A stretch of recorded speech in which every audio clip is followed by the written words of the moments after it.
All right, everybody's in. The participants there. There we go. I know. I'm smelling it from here, and I'm not. I'll grab a slice in a little bit. You better grab it now. Right? Yeah. Maggie, how are you doing with your property? Use the paper. Oh, oops, sorry. I got it. It's okay.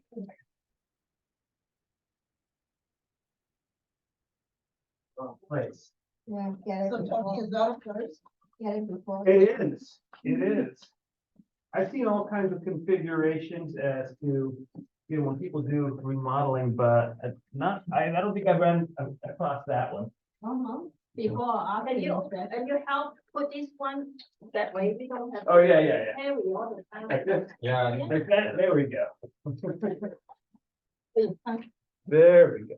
All right, so thank you, everybody, for being here. I appreciate you being here. Thank you for that. It's nice to see familiar faces again. I enjoy coming to this office particularly because I know a few people here and, you know, like Ruben and Sunshine. And it's always nice. It's always nice. So today I want to talk about avoiding problems with your home inspection.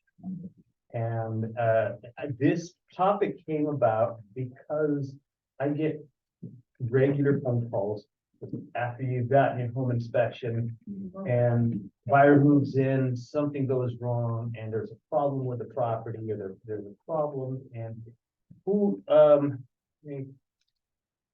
got this. Yeah, so we model before inspection or after inspection.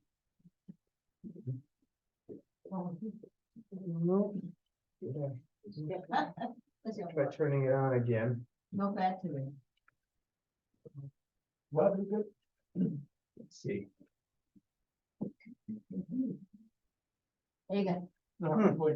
All right, I'll use the mouse. I don't know why it's not working. Just tell me. Yeah. There we go. Or not, no, it's pointing at something here. When you announce at the downstairs, people, they don't come up, they don't know. There we go, okay. It was clicked on something else, so okay. So, Can you put a link in?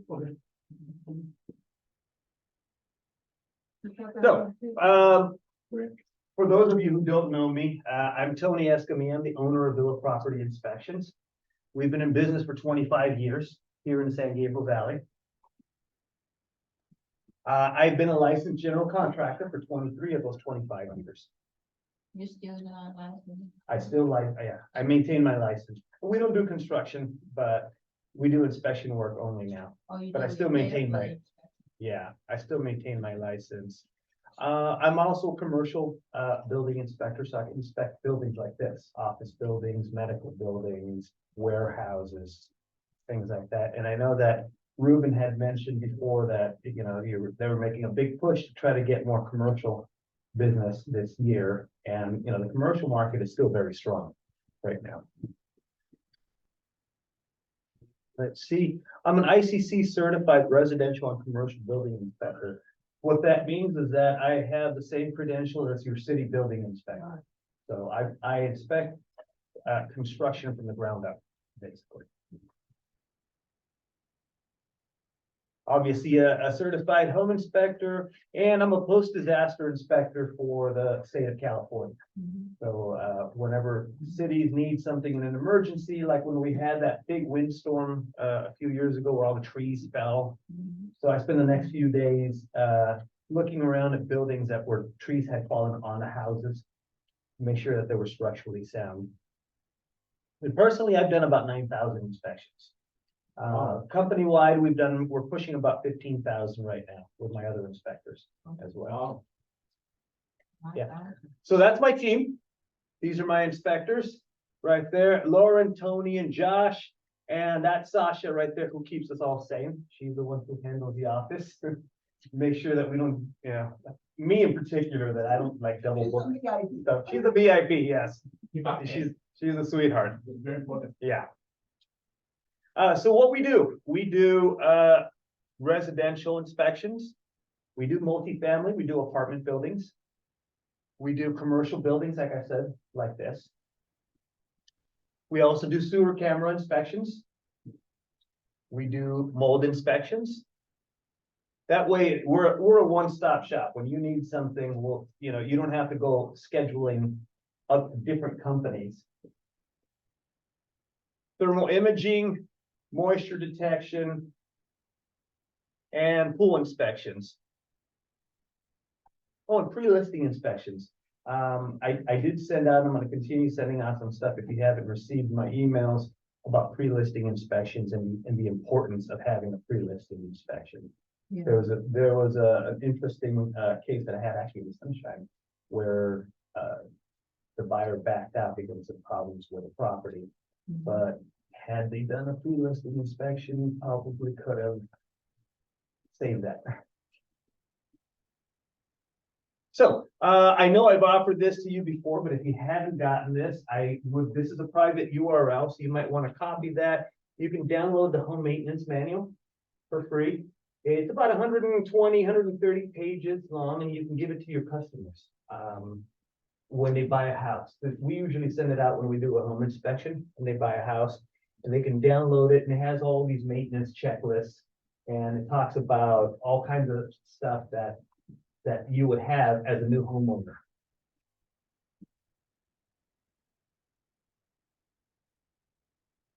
Your questions on the pre-listing Yes. inspection. Uh-huh. You don't charge my seller, right? You don't charge the seller for the pre-listing inspection. No, we do. Yeah, we charge for the inspection, but the difference on a pre-listing inspection is that we also include the repair price report, which is, it creates a cost estimate from the home inspection. That way the seller can have an idea of what it's gonna cost to fix these things. That way, when they do eventually get into escrow, they can show that to the buyers and say, hey, look, we already adjusted the price. Here's what's wrong with the property. We know what's wrong with the property. Here's the estimate already. So it reduces negotiation.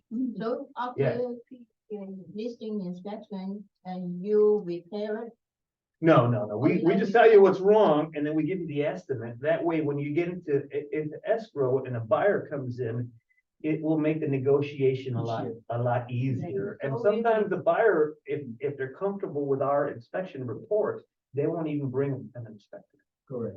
And it makes the transaction go a lot smoother. So how much you Save some charge? money too. How much you charge for pre-listing? The same as a regular inspection, but it includes a repair placer and it also includes drone photography. We'll put the drone up in the air, we'll take pictures of the house so that when you do put it on the market, you do put your listing online, you can have all the drone photography already done. That's cool. And that's included as well. That's cool. Yeah. That's good. so we after the inspection, we repair it first Some before you list things, it, some things you can repair and the rest you can just disclose. or just Yeah, show, don't do. And just so- disclose. And then, because when you get a new buyer in, sometimes what happens is the buyer will come in, they'll have their home inspector come in, and you probably had this happen already, and then they'll get a contractor, and you get this ridiculously inflated estimate for repairs. The repair also. No, we just do inspection work only. So no. But if you already have it, if you beat them to the punch, and you already have your estimates in line, they can't bring in an inflated estimate. Correct. Because you already beat them to it and you tell them, look, here's what it's gonna cost to fix it already.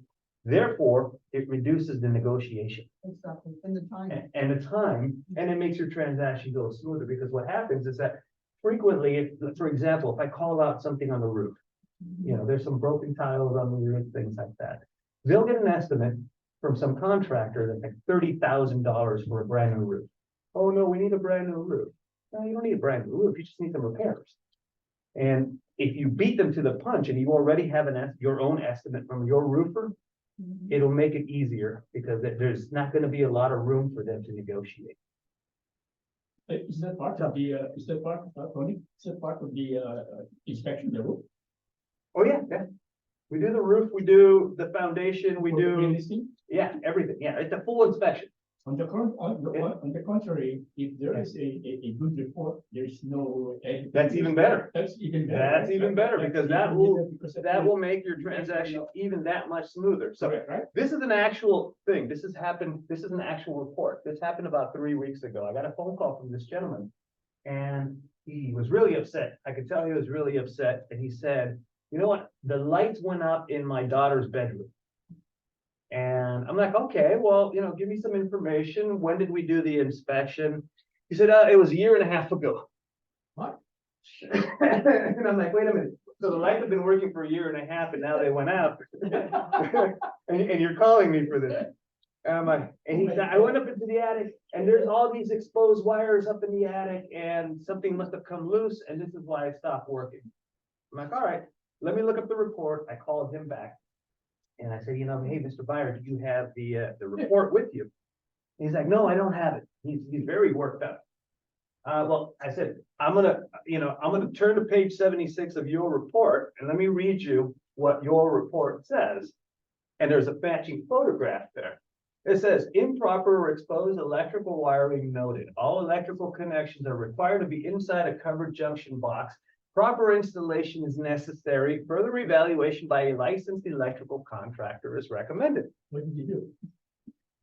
Dead silence on the other side of the phone. Did you do anything? I'm like, did you get a contractor before you close escrow? No. No. But there's asbestos on the pipes too. So he forgot about the electrical now. There's asbestos on the pipes. Number one, they're the only asbestos application for water piping in commercial buildings, not residential. This is a newer house. And so he was referring to the pipes right here. And when you zoom in on this, you can tell that they're insulated with that foam insulation that you buy at Home Depot, that black foam insulation. I said, that's not asbestos.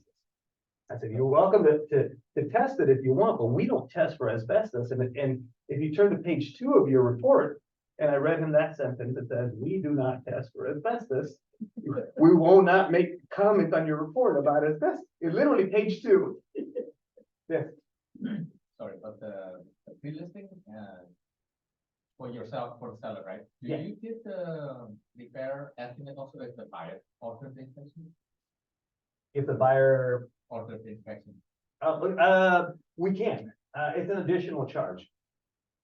If the buyer orders, if they're just doing a regular home inspection, it's an additional charge. But on the pre-listing for the seller, we include that as part of it's a package, basically. But the price is the same. The home inspection price is the same, but But the seller with the repair price Repair and the drone photography, yeah. Great. So the reason why I bring this up is because this is one of the reasons why we have problems with home inspection. So who usually gets the first phone call when there's a problem? Agent. You do, yeah, Agent. you do. And I get the next phone call, and then the home warranty gets the next phone call. And then if the home warranty denies them, guess what? They circle back to you. Right. And they're usually upset. In this case, this gentleman, there was nothing I could do for him, but he walked away from that upset. And 5 years from now, what is he gonna remember? He's gonna remember that he had a bad transaction.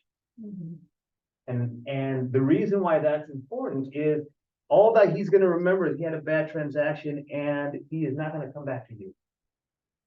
He's not gonna come back to me, but he's not gonna come back to you either. And so we want to avoid some of these things. So today, I want to go over the most common problems that come about from home inspections. I've been doing this for 25 years, and I get the occasional phone call from somebody who has a problem. And so over the years, I've kind of documented which problems are the most problematic and which ones aren't.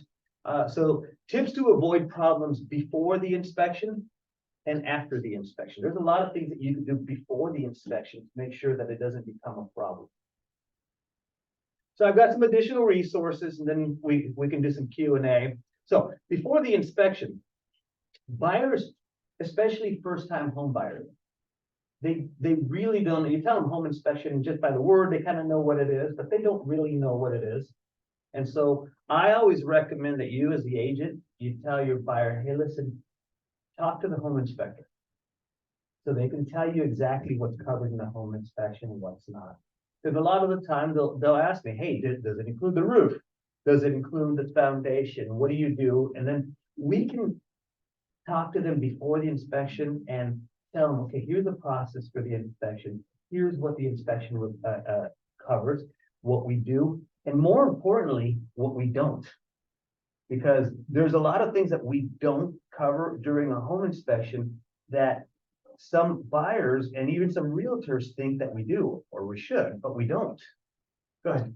Just a quick question. In my experience, some of the buyers want to be there during the inspection.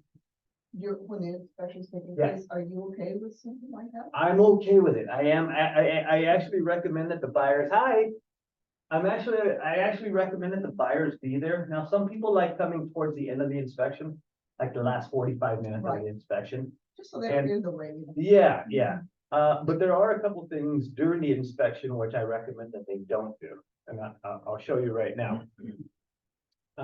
So yeah, have them give us a call. On your side, I always recommend that you tell them to read their inspection. I know that buyers, when they're in a transaction, there's disclosures, there's loan applications, there's all kinds of stuff that, I got a set of disclosures to review for an inspection that we did yesterday. It was literally 99 pages of disclosures. And we had to go sift through it because they wanted us to review it before we got to the inspection. So the buyers have a lot of stuff to do, but to avoid problems with home inspections, I always recommend that you recommend to them that they read their inspection agreement. Now, when they book an inspection, an actual inspection with us, the following day, like 2 days before the actual inspection, they're gonna get an automatic email that says, hey, Mr. Buyer, Mrs. Buyer, we're excited to do your home inspection for you. Congratulations. If you haven't taken the time to read your inspection agreement or our standards of practice, here's a link so that you can review them. We recommend that you read them so you can know what it is that we're going to do and some of the things that we're not going to do. And I can tell which buyers have read it when they get to the inspection because of the type of questions that they have or the questions that they don't have. And it makes it easier because they're familiar with the process by the time they get to the inspection. It's not covered. One of the things that I recommend, and we also send them another email the day after we book the inspection, is I recommend that you talk to your buyers, depending on the property, about additional inspections. In example, sewer inspections. A fun little bit of trivia, 80% of sewer inspections that we do come up with some kind of problem. And this is the kind of stuff that a buyer's not gonna know until about 2-3 months after they move in. Once they start showering, all the kids are showering, they're doing laundry, they're doing all of this stuff, and then the sewer backs up. And home warranty will only cover a small portion of repairs. I was just gonna say, watch out for trees. If there's trees on the property. So we send them an email that says, hey, you may want to consider, depending on, on these circumstances, you may want to consider these other services. And it links them to the page that says, here's a checklist of things that if you have it on the property, trees. For example, if it's an older house, if there's a long distance between the house and the street, that the soil in the front yard or the backyard, depending on where it is, could have settled over the years. There may have been a tree at some point that was removed. That pipe could have settled. A lot of things could have happened. Now, if it's a newer house and, like the new tract homes that have tiny little front yards, it's all ABS plastic pipe, then I tell them, no, I don't think you need it. I honestly don't think you need it. But average repair of a sewer pipe with a sleeve inside is between $5,000 to $8,000. If they have to trench a pipe, now you're talking $8,000 to $10,000 to $12,000 of work. So do you want your buyer to get that 2 to 3 months after they move in? No, because again, you're going to get the first phone call on that. So you're saying that the sewer inspection is not part of the home inspection? No, it's an It's additional service, yeah. But I would recommend at least mentioning it to them, and then we're going to send them an email as well. And how would you know that you need to spec on that particular house that you need to? It depends, like we were just talking about. If there's trees in the front yard, if there's a lot of vegetation in the front yard, if it's an old house, that it's gonna have all old pipes, old clay pipes. If there's a long distance to the street, anywhere in that front yard, that pipe could have been damaged. And so if those are the things that you see on the property, then yeah, I would recommend one. And you sent the email. And we sent them an email as well, yeah. Together with the agreement, right? Yeah. How many hours? Talk to the actual inspector. Again, I can't emphasize this a lot, enough. I always recommend that you tell them to call us and speak to the actual inspector who's gonna be there that day. Not the receptionist, not even Sasha, even though she's a gem. Have them speak to whoever the inspector is, because we're gonna ask them, hey, do you have any specific concerns with the property? Is there any first-time home buyers, you know this, are really, really nervous. And so it's very easy for them to get scared.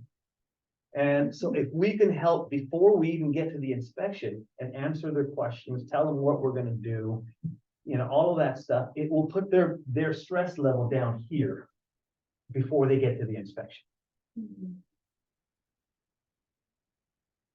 Plan to attend the inspection. I know most realtors do attend the inspection. You'd be surprised some buyers don't attend their inspection, and I'm just shocked, because if you're spending the kind of money that, you know, these houses are worth right now, I would think that you would want to be there, but there's a lot that don't.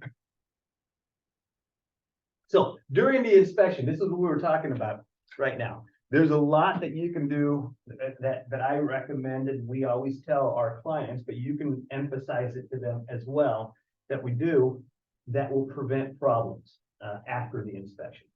One, of course, attend the inspection, and some people come, like I said, the last 45 minutes or so of the inspection, and that's great because it allows us to do the inspection, and then when they get there, then we can talk to them. We can walk the property, answer any kind of questions they have. Two, I know this is not a popular thing to recommend, but I always recommend leave the kids at home.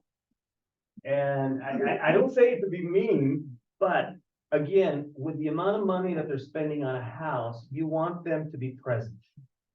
And I mean, not physically, I'm talking mentally. You want them to be present, ask questions, walk the property with the inspector, take notes, take photographs, so that Not be distracted. because not be distracted. Because what happens? I had one of my inspectors text me the other day, and he texted me. He's like, "There are 9 people here right now, and 5 of them were kids. It's a party, yeah. 5 of them were kids running around, and yeah, and they brought Uncle Bob, Oh my God. Oh, my God. and you'll see what Uncle Bob is right now."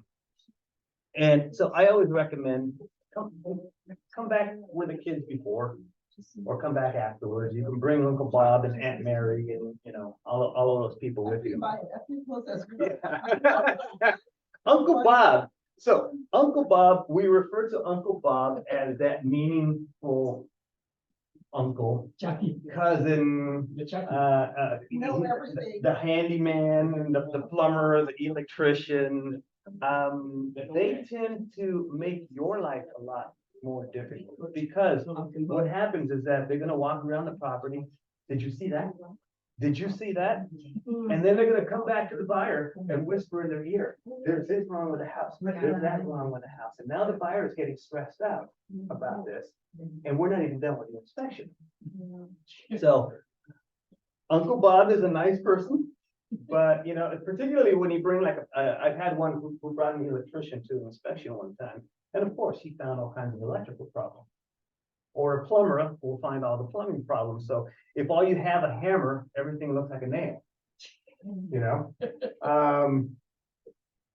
So ask the inspector about specific concerns. So when we get there, we'll usually be there before the buyer and we'll start the inspection. But when the buyer gets there, we'll stop what we're doing. We'll go introduce ourselves. Hopefully by then we've already spoken to them on the phone.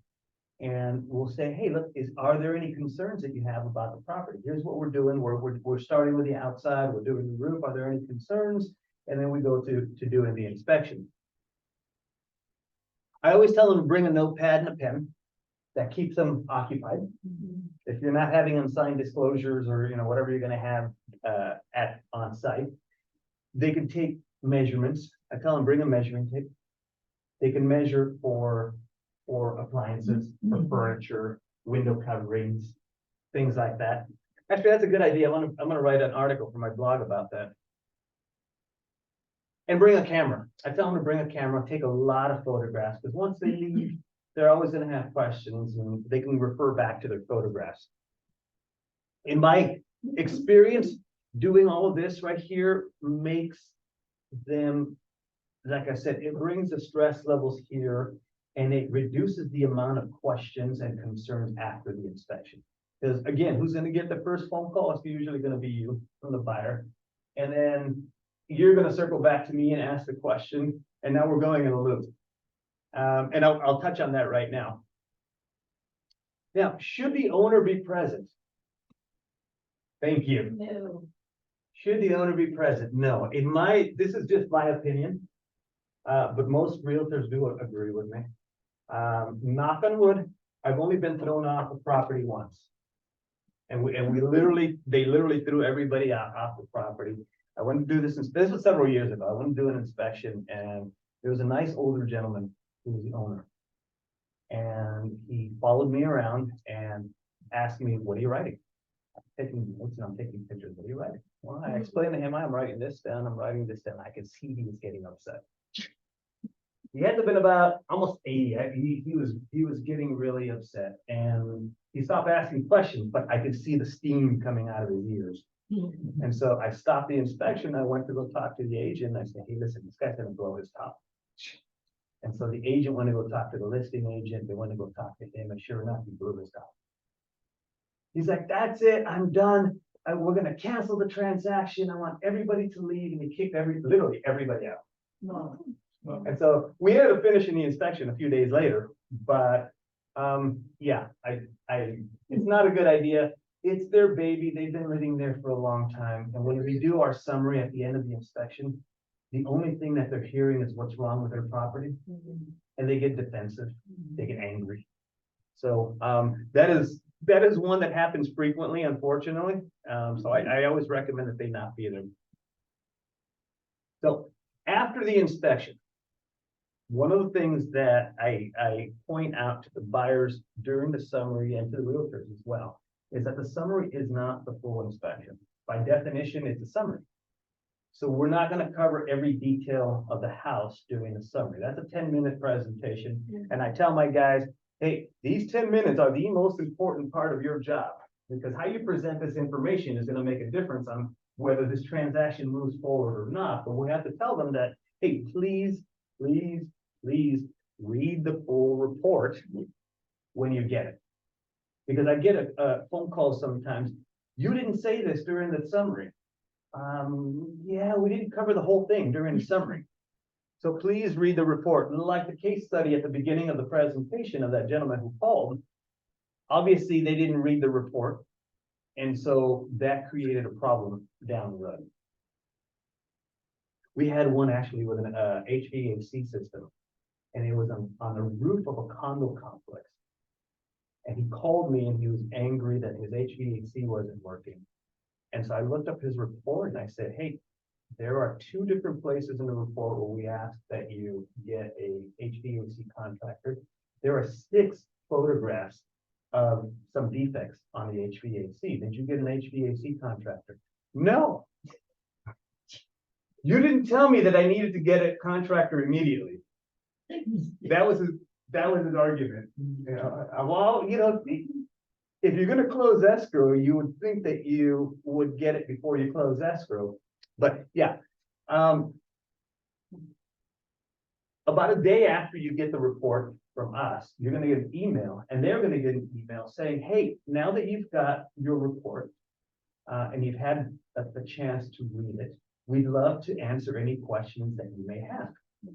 We can set up a Zoom call, we can set up a conference call, and that way we get everybody on the same page. Rather than them asking you a question, you ask me, or they call me, we get everybody in the same phone call, and then we can answer any concerns, any questions that they may have. That goes a long way to really, really keeping things down like this for the buyer. But you'd be amazed, only about 10% of people take us up on it. So are you talking about the conference between, including the seller and the buyer? Including the agent, no, not the seller, including the agent yourself, the buyer, and us. And then that way we can answer any questions and everybody's on the same phone call. The final walkthrough, does everybody do a final walkthrough? Yeah. Good, okay. So we have a checklist that you can download from our website that you can use for a final walkthrough. And I'm glad, because there has been some cases where when a seller moves out and they pull all their furniture out, they pull the washing machine out, they pull the refrigerator out. You pull the refrigerator out and come to find out that there's some damage on the floor because there was a leak that we couldn't see during the inspection. And I had a few phone calls about that. Well, there was something behind the refrigerator. I'm sorry, we don't pull the refrigerator out during our inspection or the stove. There was a gas valve behind the dryer, and the gas company came and they wouldn't turn on the gas because the gas valve was damaged. Well, you didn't tell us that. I'm like, I'm sorry, we can't see that. We don't pull out the appliances during the inspection. So that gives them the opportunity to see these things. This is probably one of the biggest items that we get right here. When we do our inspection, this is number one, actually. When we do our inspection and you get the report back, you know how this goes. You negotiate with a seller, you get a credit, and then you close escrow. And everybody's happy because the buyer doesn't have to spend a lot of money. They got a nice credit. They move into the house, but nobody actually did the repair. And I had one like that in Claremont recently. Nice doctor. And she was moving in she was a single mom, and she's moving in with her teenage daughter and her elderly mother. And she went to go move in, and the gas company wouldn't turn on the gas. So now they have no hot water. They have no heat. And she's panicking. And so she called me and I said, hey, what's going on? They said that there was something wrong with the water heater. So I look up the report, just like this. And sure enough, we had called out some stuff on the water heater. And luckily I have a good plumber, that plumber that I mentioned to you. I have a good plumber and he was able to be there within 2 hours. They ended up having to replace the water heater, but now she had to fork out. Now it had already, I'll get to this right now. She had to fork out, a good amount of money. As the movers were moving stuff in, there was a plumber working there. So the stress levels were insane. I came to find out a week later, she called me back and she said it was negotiated during escrow. They actually got a credit for it, but they never replaced the water heater. So all of that stress was completely unnecessary because, somewhere along the lines, they forgot that they still, you got the credit, but you still need to make the repair. That is by far the number one reason you're going to get phone calls, and I get a lot of phone calls like this. And then this one, your inspector should have caught that. So I get this frequently, a lot of it on the electrical work, where the buyer moves in and they're doing renovations to the house. And so they'll call over like an electrician, and the electrician looks at the electrical panel and says, oh my God, this is an old panel. It needs to be replaced. Your inspector should have caught that. And so now they call us and they're angry. Why didn't you catch this? It's not up to code. It's not up to code. And I have to explain to them, listen, we don't do code inspections because the codes, your electrician, number one, they don't know what our standards of practice are and what we're expecting. But number two, which codes are we talking about? Are we talking about 1950s electrical code when that panel was installed? Are we talking about codes, in the 70s when they did a renovation to the house, or in the 90s when they did another renovation? The codes change every 3 years. And so while it may be old, it doesn't make it unsafe. And so we get a lot of that from plumbers and from electricians. Your inspector should have caught that. And The code? yeah, that it's not up to code. By definition, no old house is going to meet today's codes. Because, the codes are different now than they were back then. So occasionally we get a phone call about that, so we have to explain to the buyers, hey, it's not a code inspection, and keep in mind that there's, some stuff from that's old that may not meet today's, it's what we call non-conforming. Did you put that in the report? Yeah, we put a blurb on the report, stating that. So that's basically it. Look, the bottom line is that we're here for you. And we want, and this is why I do all of these presentations. And because we want to make your transaction easier. If your transaction goes easier, your buyer's happy, they're happy with us, you're happy with us, we're happy, and everybody, everybody's happy. We're not deal killers. We get this a lot. I put this jokingly here, because we do hear that alarmists and deal killers is what we hear. We try really, really hard. Like I said, I tell my guys, look, these 10 minutes where you're going to do the summary are the most important part of your job. You don't want to alarm the buyers. You want to educate, and tell them, hey, look, this is a big problem. This is a little problem. It's really, not that big of a deal. For example, I've seen foundation cracks on a house, and I can tell the buyer, hey, look, there's a crack there, but structurally speaking, the house is fine. It may need a little bit of repairs, and I make some suggestions of what kind of repairs they can make, but it's not a big deal. But I've seen some reports where other inspection companies will call that out and say, oh, you need a structural engineer. Yeah. Right away. Now, the difference, and just FYI, the difference between us and some other inspection companies is that in the Business and Profession Code, California, it states that you cannot comment on certain things unless you are licensed to comment on those things. And so this is why you get a lot of home inspectors that say further evaluation by licensed general contractor or by a structural engineer. Being a licensed contractor and a building inspector, I can. And I can say, hey, look, this is a big problem. This is a little problem. Here's what you need to do. Yeah, you're going to need a foundation person to work on it, but this is more likely what they're going to need to do. So in the essence, your people inspector, you do that. Every single report that goes out the door, I look at it before it goes out the door. Very good. Yeah. So now I know I've talked about this before, but if you haven't seen this before, we want to help you succeed. And there's some interesting information. Every inspection that we do, your buyer gets signed up for a service that we have that's called My Home IQ. And My Home IQ, there was an interesting study by NAR last year. And 89% of buyers would recommend their agents to others after the transaction. However, only 38% of buyers use an agent that was recommended by a family or a friend. So where is that big gap in between? That big gap, I'll tell you where it is. It's lack of communication with the buyer after the inspection. Because if you're out of sight, you're out of mind. And most buyers, everybody knows this statistic, are not going to buy anything for about 5 to 8 years again. But you know who is going to buy something is Uncle Bob, Aunt Mary, brother, sister. And so if you have your name consistently in front of them afterwards, there's a possibility they're going to call you back or they're going to recommend somebody to you. And this is where we want to help. So now here's the other bit of information. 67% of buyers interviewed only one agent when they were looking for a house.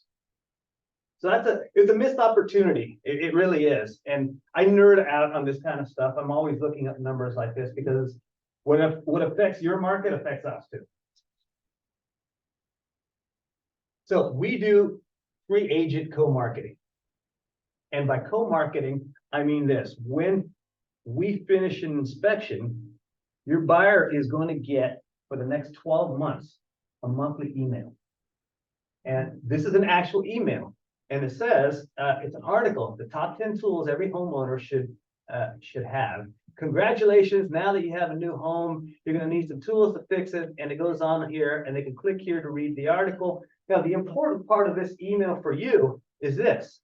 We're gonna brand it with your info, your contact info, your photograph, your email is linked right there, your phone number is linked right there. And so once a month, they're gonna receive a different topic. Hey, Mr. Homeowner, it's time to replace your HVAC filters. It's time to replace your smoke alarms. Here's some earthquake safety tips. Here's some pool safety tips. Once a month for the next 12 months, your name is gonna be in front of that buyer. And it doesn't cost you, and it doesn't cost them anything.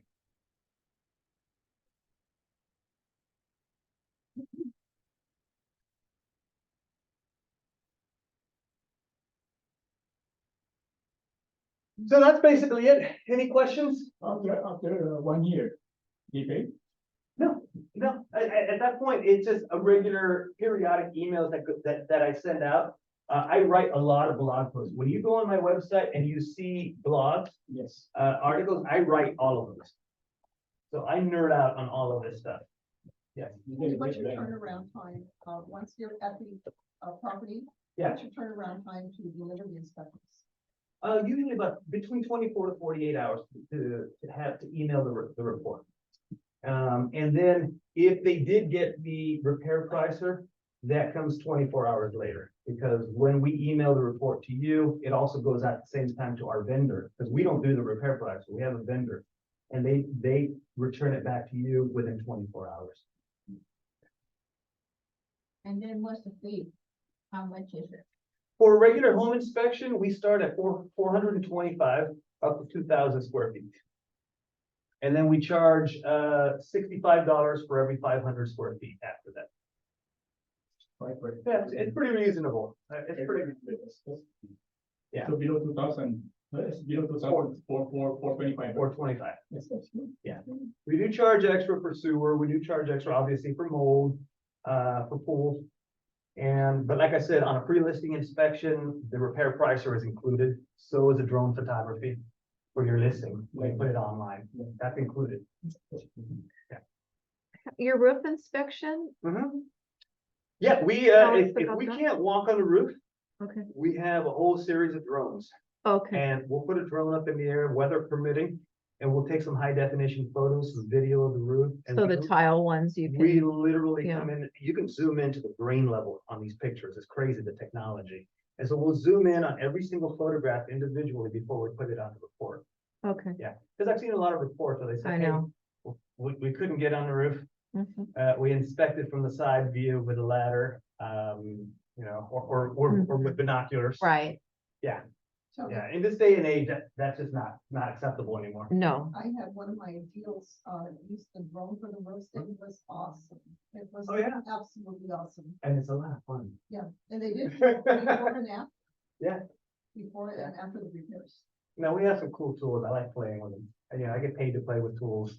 Like our drone or our thermal imaging, and then we have robots that go under the house as well. If we can't fit under the house, we had a set of robots that they look like mini tanks with a camera and Oh, flashlights neat. on them. And we can drive them all the way around the house and take pictures and video of everything under the house as well. Because I've seen some also in where, particularly in hillsides, where the crawl space gets smaller and smaller and smaller, yeah. and we can't fit anymore. yeah, Or old houses, like in Long Beach, their crawl space is only about this big. And, even if I haven't had lunch, I'm not gonna fit in there. So, yeah, we'll send a robot in. Hey, Tony, I have a question. How about those, if you have a pre-listing, seller, some people are skeptics or worried about the pre-listing inspection. So how do you counter that? Well, in my experience, if the buyer, after we've done a pre-listing inspection, the seller provides a copy of that report to a potential buyer. If the buyer is comfortable with our inspection and it looks detailed, and our inspections are always very detailed, a lot of the times the buyer will be okay with it and they won't even hire an inspector. And one of the things that we offer is that we will take unlimited phone calls from potential buyers. So if your seller wants to provide a copy of our report to a potential buyer, that buyer wants to call us to ask questions, we'll gladly take any phone calls and answer any questions for them. And on regular size, 2,000 square feet house, regular house, how many hours, is inspection time, 1 hour or? Depends on if it's one inspector doing it, it's about 2 to 2.5 hours. Frequently, I did one yesterday, in Castaic, and I brought another inspector with me. And we were able to finish that in under 2 hours. And that was slightly over 2,000 square feet. We finished it in under 2 hours. So if the schedule permits, we'll usually have 2 inspectors on site. And it makes it easier and quicker for everybody else. Let's say I call my buyer, hey, Tony will have inspection, that be okay with you, and then, Mhm. You definitely, before you go, 48 hours before you go, my buyer will have the agreement and email everything. Agreement, and yeah. they check everything, right? As soon as we book it, the confirmation email goes out directly to you and goes out to them. Their email is gonna have 2 links on it. One of them is to sign the inspection agreement, and the other one will be to make online payment if they wanna make online payment. But they can also pay via Zelle, or they can just write a check. Yeah, we're good with that. 48 hours before. Yeah. Good. So yeah, just, don't forget to check out our blog whenever you get a chance. Like I said, I write a lot of articles on there, and it's a lot of useful information. I try really, really hard never to send you spam. I check your blog, man, it's great. Yeah, I try never to send you spam. I always send out educational stuff, Very yeah. informative. All right, well, thank you so much. Now I'm gonna grab a slice of pizza. Thank Tony, you. where's your headquarters or your? Claremont.